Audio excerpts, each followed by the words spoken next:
Hello and welcome to Moving Iron Podcast. This edition of the Moving Iron Podcast is brought to you by these great sponsors. Axon started out of a passion for keeping agriculture moving. Imagine having 100 years of tire and wheel knowledge in your back pocket the next time you sell a piece of ag equipment. To find more or become an Axon dealer, please visit axontire.com.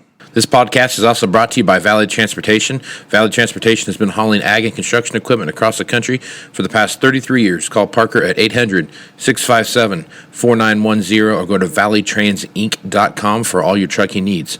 At Valley Transportation, our goal is to help you reach yours. This podcast is also brought to you by Ag Direct. No matter how you buy your ag equipment, from a dealer, auction, or a private party, Ag Direct can help you finance it. You can even apply online at agdirect.com. Learn more about your financing options at agdirect.com. Moving iron in the 21st century. Hard-working people working hard for you and me. Moving iron time and time again. Through the years you'll find us here.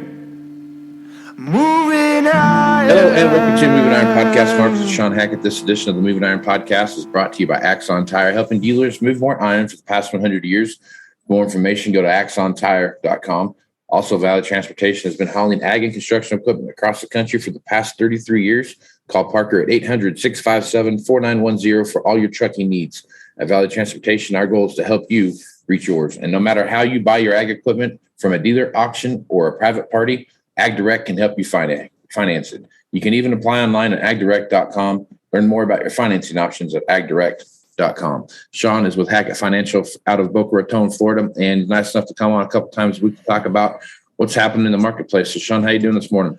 I'm doing great. I'm enjoying life and looking forward to a really exciting year for ag prices and volatility and weather, and think that we're going to have a lot of good things on your show that we can help your listeners follow and make decisions on. So yeah, there's no lack of things to talk about. So you put out a report over the weekend and you were talking about the melt up in prices and ag prices, and we saw a melt up in ag prices yesterday. So I guess you take a look at what's going on there, kind of explain what you mean by that, and kind of what you're seeing right now going through this first quarter of 2022, I guess now.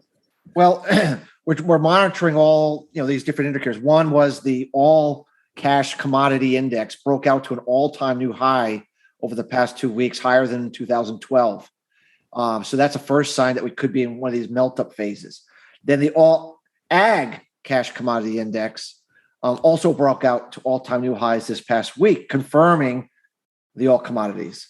Open interest, we look at the 28 most widely traded commodities in the world and look at open interest. Now, open interest tends to rise when capital is coming in, and it tends to shrink when capital is coming out. We've noticed a big surge in open interest in the last 2 weeks, suggesting capital is coming back in to the commodity complex, which would support these breakouts. And lastly, we know that the Brazilian real is the most correlated currency to the ag price trend, meaning when the real is rising, ag prices are rising, and when it's falling, typically ag prices are falling, given the importance of Brazil and exports and such forth and so on. And we're seeing the real starting to break out of a long-term base and turning up, which has been part of our forecast. So everything says to us that we could be developing some kind of a first half crescendo supply squeeze. We have a lot of markets, Casey, in backwardation where the fronts are higher than the deferreds because of supply shortages. It just looks to me, when you look at weather, geopolitics, and we could be just setting up for one of these kind of melt-up phases, like what happened in 2008, what happened in 2012. You get these big surges before maybe we put in some kind of important highs for a while. As you know, Casey, we've been talking about this spring of 22 as a potential period for blow-off tops. It sure looks like everything we're seeing says we're on the path to that forecast, which we made a year and a half ago, by the way. So we like the prospects for that trade to happen. And so as a producer, it's time for you to get really clear about what you need to do and how you need to do it, because selling correctly leading into this spring period, this melt-up phase, is going to be really important to how profitable you're going to be over the next 1 to 2 years. So, okay. All right. So let's talk about what happened yesterday in the marketplace. So we had a fairly choppy week last week, and then this week, we had things just take off and run. You get beans are up over 20 cents. You had corn that was up over 7 cents. You had just a lot of different things going on. We started looking at the overall marketplace. What were some of the factors you saw there to make the wheat, corn, and soybean marketplaces just take off and run? Well, soybeans have been the star, and it's really been about South American weather. We know that the extreme drought in southern Brazil, where they grow half the soybeans, burned up. They just burned up. Now, of course, the central and central west, they've had pretty good weather. But when you put the two together, a 144 million metric ton crop is been downgraded by private estimates to be around 125 to 130. That's still a good crop, by the way. It's not like that's horrendous, but it's way off from what was originally anticipated. Now we're looking at some excessive rainfall coming into central west Brazil for an extended period of time. So remember, they're trying to harvest the soybeans now in that area. So you get a lot of wetness. I'm trying to remember when this was, 2015. We had extreme flooding in Brazil in the central west, and they couldn't get the crop out, and it was underwater. And we had a big downgrade in yields in that area due to a late season flood. We're not there yet, Casey. We're not at that point yet. But the market is additional work. What if it keeps raining like that? Maybe the crop that was super good turned out to be not super good. And now remember what we're also trying to do. We're trying to plant second crop corn in behind. Well, last time I checked, trying to plant corn in flooding conditions is not ideal. Now remember, we've gotten off to a fast start with the corn plantings, but it gets really, really slow. And that's the big 7% of the corn crop comes from second crop corn in Brazil.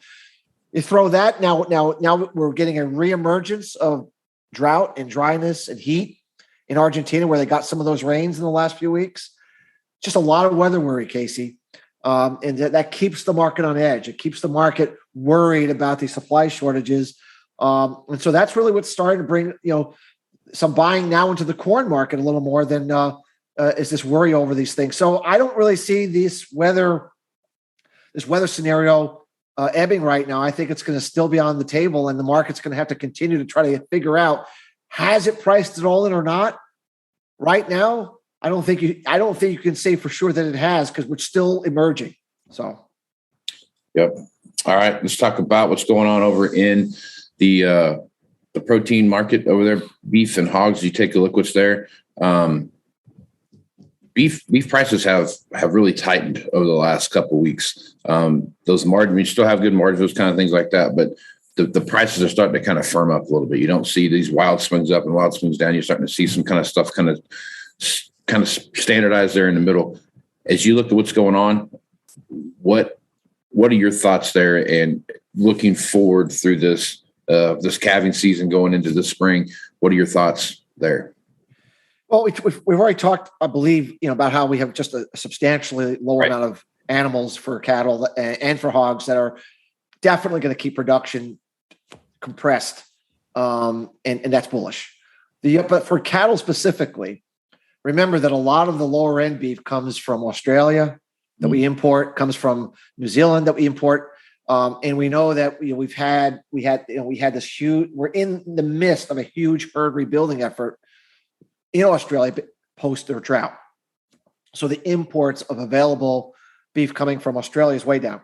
On top of it, New Zealand usually liquidates a lot of dairy cattle that sells to us for imported beef.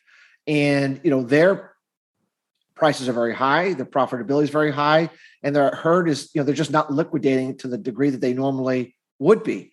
At the same time, our exports, just off the charts right now, just really, really strong exports of higher quality beef heading out of the country. So you just throw all that in, Casey, that we just don't have a lot of supply and with the lack of those imports. We rely, I don't think people realize how much we rely on those imports to kind of keep the beef food chain going. And so when I look at everything, unless we get into some kind of a really nasty recession that really knocks down, domestic beef demand, we feel that we are going to be dealing with bidding up for animals, and the packing houses who have been in control for the last several years because there's been excess animals, herd liquidation, is going to be exactly the opposite. Now you're going to have these guys bidding up, trying to bring these animals in. There's just not enough of them. So right now we were pretty positive that the cattle price is starting to catch up to the beef price. As you know, it's been strong for a while. And it looks to me like the cattle producer is finally going to be in the driver's seat to command a price that actually can make him a profit on the farm. Okay. So this kind of the hog thing that we have going on here, and as you take a look what's going on there, I mean, hog prices are kind of fluctuating back and forth. You see some gains, and then you see some losses, and then there's these huge swings, like 1 week way up, 1 week way down, back and forth, so on and so forth. But there's been February's kind of been a pretty decent month for hogs so far, I guess, as you take a look what's going on there, and then couple that with this whole trade commission thing that we're trying to figure out with the phase one thing with China, and they're not coming to the table to buy as much as they were. They're still buying stuff, but it's nothing like they were at record pace. What are your thoughts there? Well, I mean, we thought, that a more bullish environment for hogs would wait until the second quarter, because we thought that's when Chinese demand would come back. But it's becoming much more clear now that the lack of herd rebuild in the United States, and by the way, the lack of herd rebuild anywhere in the world because of the African swine fever and all that sort of thing in Asia, that the demand that we have for pork, which is relatively cheap meat relative to beef, the demand remains very, very strong domestically. Our exports, despite the lack of Chinese demand, we've been able to find a lot of replacement demand from others. And we just and the herd is at the lowest level in 5 years, Casey. So it's caused a bid in the market, a shortage in the market, even without Chinese demand. So that's something that we started turning a little more friendly, as this market, several weeks ago. And it looks to me like this move higher has begun early. And if the Chinese come into the market, like we think they are in the second quarter, not because of the phase one deal, because they need to buy pork, because we keep saying, and we're going to reiterate, they're going to buy what they need, right, not what they're forced to buy.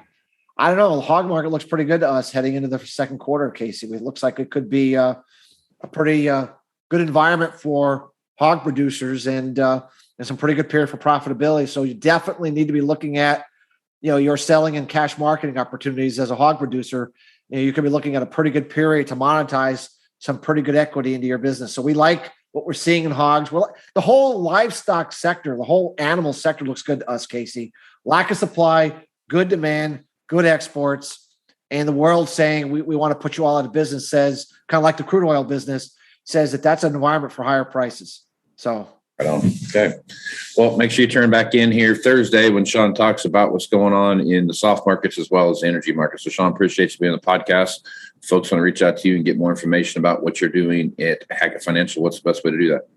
Our website is Hackett, Hackett, advisors.com. Lots of information on there to inform your listeners about what we do, to see if we could be of service to your listeners. Right on. I appreciate you being on the podcast this morning. Thanks, Casey. Keep doing your great work. We need you. All right. Somebody needs me. That's good. So I'm Casey Seymour with Moving Iron Podcast. Check me out on Facebook, Twitter, and Instagram.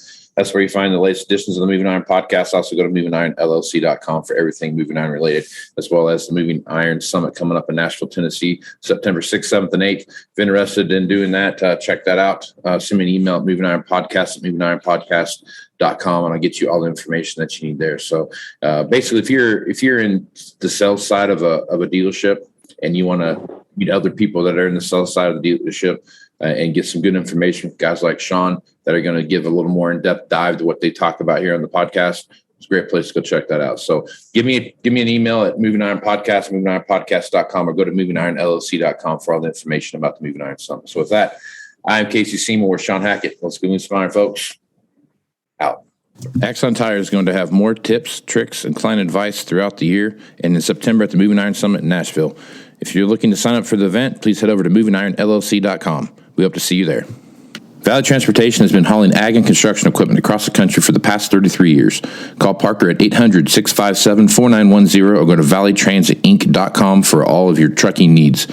At Valley Transportation, our goal is to help you reach yours. And no matter how you buy ag equipment from a dealer, auction, or a private party, AgDirect can help you finance it. You can even apply online at agdirect.com. Learn more about your financing options at agdirect.com. Moving higher in the 21st century. Hard-working people working hard for you and me. Moving higher, time and time again. Through the years you'll find us here.